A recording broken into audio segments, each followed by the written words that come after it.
बॉलीवुड अदाकारा प्रीति जिंटा ने दबंग खान की तारीफ करते हुए कहा है कि सलमान खान की सोच पुरानी लेकिन बेहतरीन है।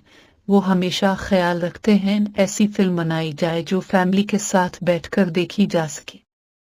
प्रीति जिंटा ने कहा कि फिल्म चोरी चोरी चुपके चुपके मेरे फनी करियर की चैलेंज से भरपूर फिल्म थी, जिसमें मुझे मधुबाला का किरदार निभाना पड़ा था। उन्होंने कहा कि फिल्म की मुश्किलात की कई वजूहात थी, लेकिन एक वजह सलमान खान भी थे, जो इस फिल्म में मेरे सर पर मजाजी सेंसर बोर्ड के सरबराह बने हुए थे, जो हमेशा ही इस बात को बावर कराते थे कि फिल्म में किसी किस्म के नामुनासिब डायलॉग और नाजेबा कपड़े ना हों। प्रीति जिंटा ने दबंग खान की तारीफ करते हुए कहा कि सलमान खान पुराने अंदाज की सोच रखते हैं, लेकिन बेहतर अंदाज में सोचते हैं। वो हमेशा इस बात का ख्याल रखते हैं कि फिल्म में सादगी हो, हता कि नानी दादी भी